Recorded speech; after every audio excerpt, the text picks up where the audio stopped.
Éternel notre Père et notre Dieu, je veux te prier pour cette nouvelle semaine qui commence. Je veux te prier pour tes enfants. Je veux te prier pour ceux que tu as oints, ceux que tu as déclarés saints, ceux que tu as mis à part, ceux qui étaient cachés en Christ avant la fondation du monde, ceux qui t'appartiennent aujourd'hui et qui t'ont toujours appartenu au travers de Christ. Je veux te prier pour tes enfants, Seigneur. Tes enfants qui de par le monde s'attendent à toi et espèrent en toi. Je te prie, Seigneur, pour ceux qui croient en ton retour. Je te prie, Seigneur, pour ceux que tu as appelés tes enfants. Je te prie, Seigneur, de garder leur marche. Je te prie, Seigneur, de ne pas les soumettre dans la tentation cette semaine. Je te prie, Seigneur Dieu Tout-Puissant, d'honorer leur foi cette semaine. Je te prie, Papa, de les soutenir, de les garder et de les protéger, quoi qu'ils soient en train de faire, quoi qu'ils soient en train d'entreprendre, quoi qu'ils soient en train, Seigneur Dieu Tout-Puissant, même d'envisager. Je prie au nom de Jésus-Christ que cette semaine, tu leur accordes sagesse, intelligence, science et connaissance. Père, je te prie pour tous ceux qui vont voyager cette semaine, qu'ils aillent au loin ou plus près. Je prie au nom de Jésus que leur départ soit béni, que leur trajet soit béni et que leur arrivée, Seigneur Dieu Tout-Puissant, soit bénie.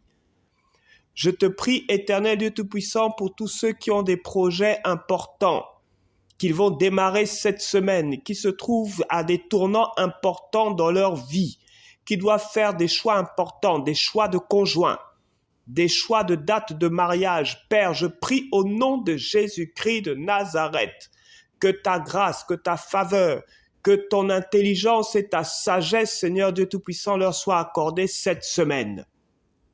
Soutiens, Saint-Esprit de Dieu, tous ceux qui ont besoin de soutien, tous ceux qui sont découragés, tous ceux qui, Seigneur Dieu Tout-Puissant, espèrent en toi. Tu as dit dans ta parole que tu renouvelles les forces de tes enfants cette semaine, Père, au nom de Jésus-Christ. Regarde tous ceux de tes enfants qui sont découragés, qui sont épuisés, ceux qui, Seigneur Dieu Tout-Puissant, ont atteint la limite de leur foi tellement ils sont fatigués. Je prie au nom de Jésus que cette semaine, tu les visites. Cette semaine, tu leur parles. Cette semaine, tu te révèles à eux. Cette semaine, tu les apaises. Tu as dit dans ta parole, je vous donne ma paix, je vous laisse ma paix.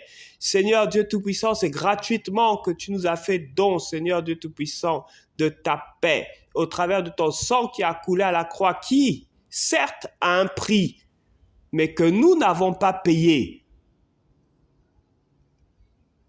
Je prie au nom de Jésus que cette paix que tu as accordée à tes enfants, que nous sommes à la croix, à Golgotha, au travers de ton sang qui a coulé, que cette paix-là remplisse nos cœurs cette semaine, quoi qu'il arrive, quoi qu'il advienne.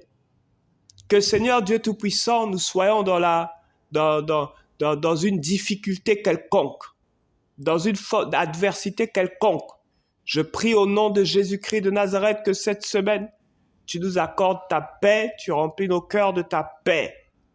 Tu nous couvres par ton sang et tu te souviens de ton alliance avec nous. Au nom puissant de Jésus-Christ de Nazareth. Amen. Je suis l'évangéliste Davy Makosso du ministère de la révélation des fils de Dieu.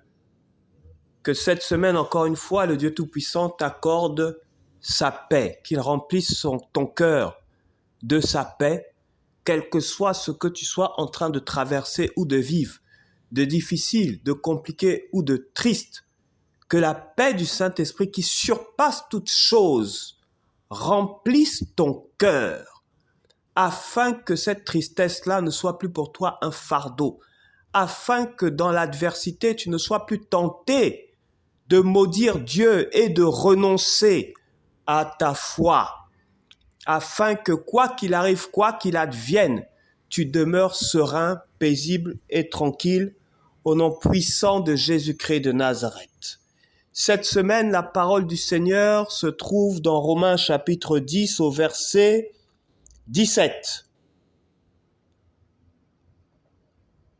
Romains 10, 17 nous dit « Ainsi la foi vient de ce qu'on entend, et ce qu'on entend vient de la parole du Christ. » Ainsi la foi vient de ce qu'on entend, et ce qu'on entend vient de la parole du Christ. Ainsi la foi vient de ce qu'on entend, et ce qu'on entend vient de la parole du Christ. Qu'entends-tu aujourd'hui? Est-ce des pensées de suicide? Qu'entends-tu aujourd'hui? Est-ce des pensées de découragement? Qu'entends-tu aujourd'hui? Dans ton cœur, qu'entends-tu aujourd'hui autour de toi?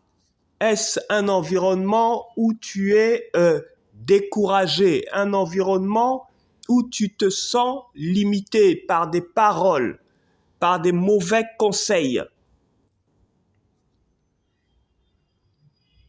Qu'entends-tu aujourd'hui?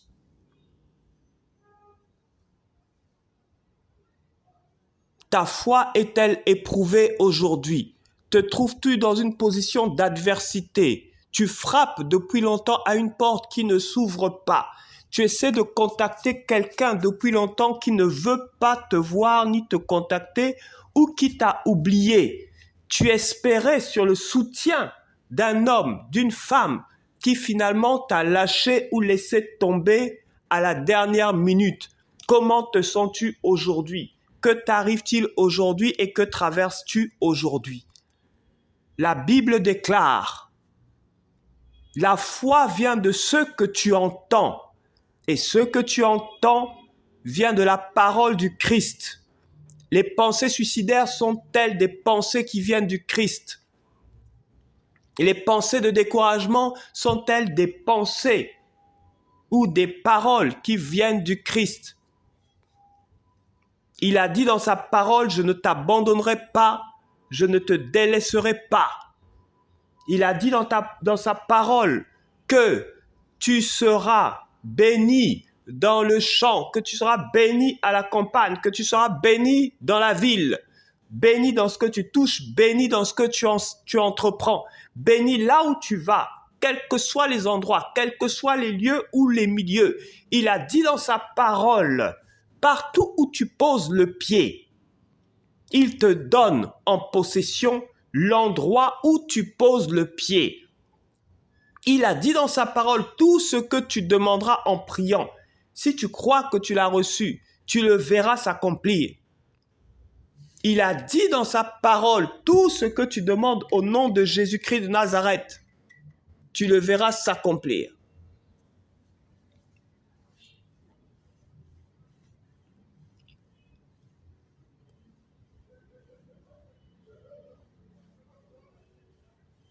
Sur quoi repose ta foi? Est-ce sur ce que tu vois? Est-ce sur ce que tu vis? Ou est-ce sur la parole de Dieu? Sur quoi repose ta foi?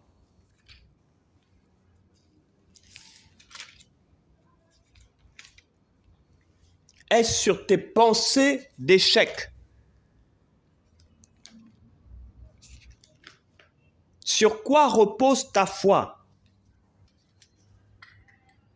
La foi qui vient de Christ vient de la parole de Christ dans ton cœur.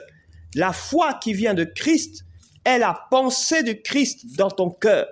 La foi qui vient de Christ est la vision de Christ qui t'est révélée aujourd'hui.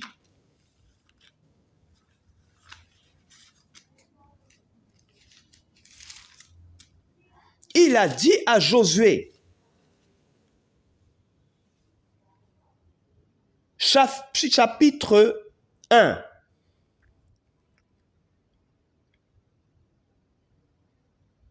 verset 6, « Fortifie-toi et prends courage, quel que soit ce que tu vis, quel que soit ce que tu traverses. » Verset 7, « Seulement fortifie-toi, aie bon courage. » en observant et en mettant en pratique toute la loi que t'a prescrite Moïse, mon serviteur. Ne t'en détourne ni à droite ni à gauche afin de réussir partout où tu iras. Il t'a promis la réussite à toi qui te confies en lui. C'est ce que sa parole dit. Peu importe ce que autour de toi, les hommes ou les femmes ou les amis ou les sœurs ou les parents peuvent dire, il a dit dans sa parole qu'il te bénira toi. Ce qu'il attend de toi maintenant, c'est que tu te fortifies et que tu prennes courage. Cette semaine, relève-toi, fortifie-toi et prends courage. Ne te laisse pas dépasser par les événements. Ne te laisse pas dépasser par la situation. Il n'y a rien d'éternel sur cette terre. Il n'y a rien d'éternel sur cette terre. Peu importe ce que tu vis, peu importe ce que tu traverses, il n'y a rien d'éternel sur cette terre. Il a dit dans sa parole, Marc chapitre 11, verset 22. Jésus prit la parole et leur dit, « Ayez foi en Dieu. Ayez foi en Dieu. Aie foi en ton Père. Aie foi en celui qui t'a oint. Aie foi en celui qui a versé son sang pour toi. Aie foi en celui pour qui tu as du prix. Peu importe que l'on t'ait rejeté. Peu importe que tu te sentes incompris. Aie foi en Dieu. Aie foi en lui. Il a fait de toi un fils de Dieu. Il a fait de toi une fille de Dieu. Il est ton papa. Il ne te délaissera pas. Il ne t'abandonnera pas.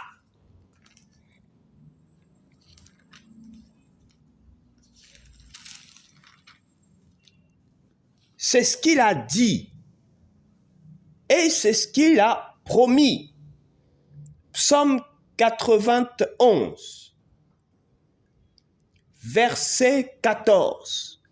Puisqu'il s'attache à moi, je le ferai échapper, je le protégerai.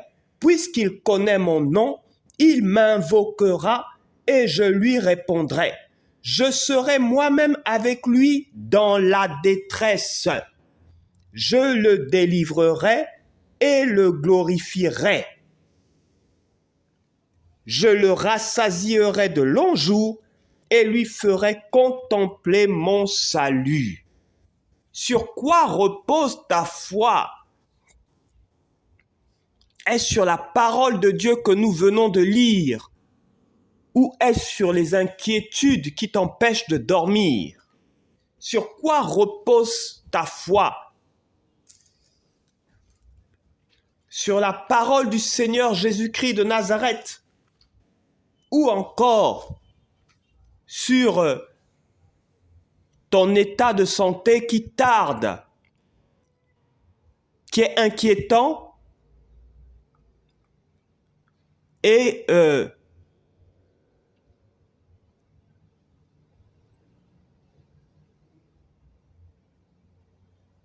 décourageant pour toi. Sur quoi repose ta foi, fille de Dieu? Sur quoi repose ta foi, fils de Dieu?